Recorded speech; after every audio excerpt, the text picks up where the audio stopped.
the title of my paper, Color Prejudice, 100 years ago and now. Okay. Uh, well, this is a journal that was published in India 100 years ago. Okay. So I had a casual look at it, and there was an article on color prejudice. See, as page 740, it's a 4-page article. I read it and I found that what is mentioned here, many people today do not know. So that is why I conducted this study. Okay. So I'll quickly tell you what motivated me to do this research, the problem, the objective, the method, a review of that article, and findings. Okay. Well, recently I saw this in the website. This is the website of the media store.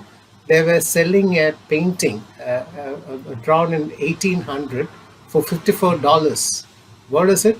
A white man discriminating against a black on the grounds of his color. Okay, so people are buying this painting. We all know about this that happened in 2020 in the United States. A white police officer, and George Floyd died.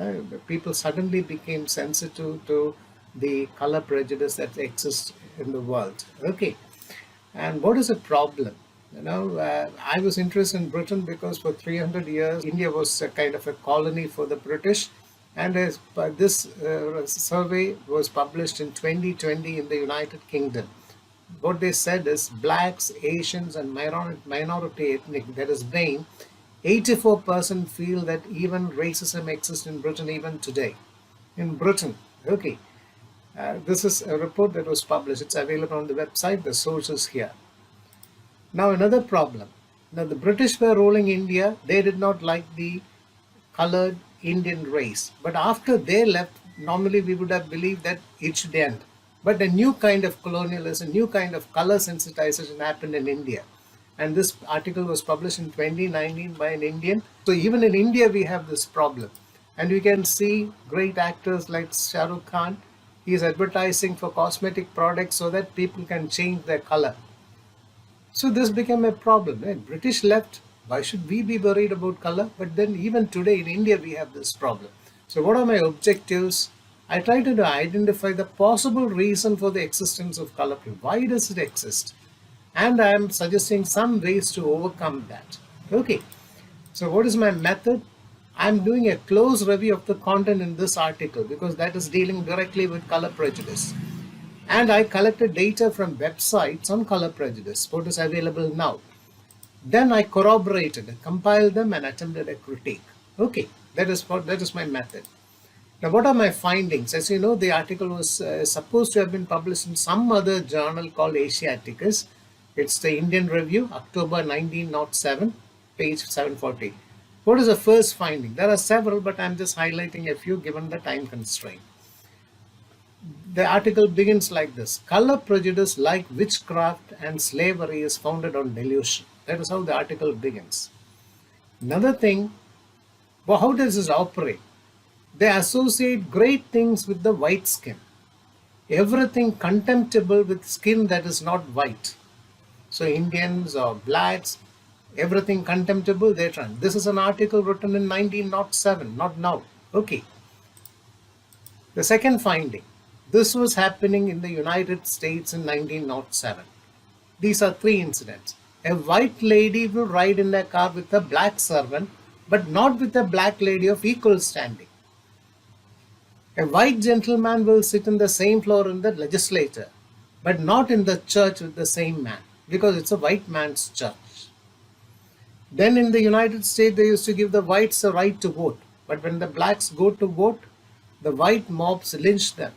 These are exact lines from the 1907 article which I am reviewing now.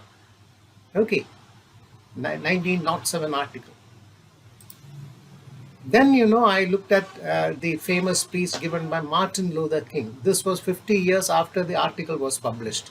You know the famous speech. And these are the lines. 100 years later, the Negro is still not free.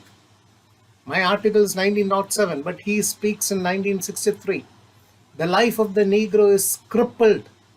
Segregation, discrimination. This is 1960. This is own words from his speech. I'm quoting here. So in 1907 it existed. 1963, United States exists. Here's another one. They make in the same article, these are lines there. There's a reference to colonial British rule in where Indians are suffering. And when people who were protesting against the color prejudice, what the British government, His Majesty's government, we are powerless. We cannot do anything. It is happening in the colonies. They did not directly intervene to stop it. You see, this is a 1907 article, what was happening 100 years ago. I again reviewed the websites. What Jordan says is color prejudice evolved from the concept of beauty which the Elizabethans had. 30 years later, Frost published an article. What did he say? Stigmatization of black skin arose from association of fair skin with femininity. Okay, so these are the possible reasons, they say. There is another reason also which I'm not mentioning because of the time constraint. So if you look at paintings, you can see how the women are portrayed. You can see the skin color dominating in all the paintings. The smudging of the colors to show that. But you look at the second row, the middle picture of a black woman, that is not prominent at all. So somehow into the psyche, the color, the beauty of women and the color, they got associated. Okay. Now there is another article, the Newsweek published in 2014. They wanted to mention the Ebola virus. But what is the picture they have shown? Incidentally, immediately the following week, the Washington Post criticized it. The long and ugly tradition of treating Africa as dirty. What does it show? And they also mentioned the week's magazine's feature. This is the cover they give. So what is the message they think? Anything that is black is dirty. And in 2020, the George Floyd case happened. What does it show? Even among the media, there is a hatred of the black man. Okay. So what am I suggesting? You put children together, they will not show prejudice of this kind. For them, it doesn't exist. Only in adults it exists. So what can we do? We have to nurture in the minds of children that all races are equal. Let us all live in peace. Everyone has ability. Let us not discriminate in terms of color. Okay. This is Kofi Annan. He is a Ghanaian diplomat. He was a former UN Secretary General. These are his words. Ignorance and prejudice, hatred. These are ugly symptoms of the sickness of humanity. So what should we do? We have to confront this ignorance with knowledge, with isolation, with outstretched hands of generosity. Let everyone survive. Racism can, will, and must be defeated. So everyone, it is a duty of every citizen in this world to see that all people are equal. Let us all live in harmony and peace. These are a few references only. My paper has more than 20 references, but for this paper, I've just mentioned these few only. Okay, thank you so much. Okay. Yes, please do ask. Okay, sir. You've been in the academy and you've been through many countries. As an Asian, were you able to experience such color prejudice? Have you encountered or experienced by yourself? Well, let me tell you, in any country you go, this is frankly my opinion. I'm not quoting anyone. I've always known there is the nationalist feeling in every country. For them, they are superior. That is always there. But I've also noted the more educated people are, particularly teachers, when they interact, they don't show this. They treat them as equal, and that is so gratifying to see. So education has a great role to play. But then in some European countries, I've heard my friends all say, they still have this. It's time we overcome that.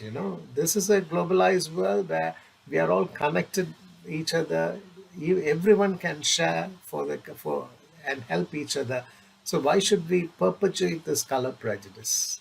Okay, let us hope solutions are found. Yes. Yes. Any question? Anyone else? Okay. So shall we move on to the next paper then?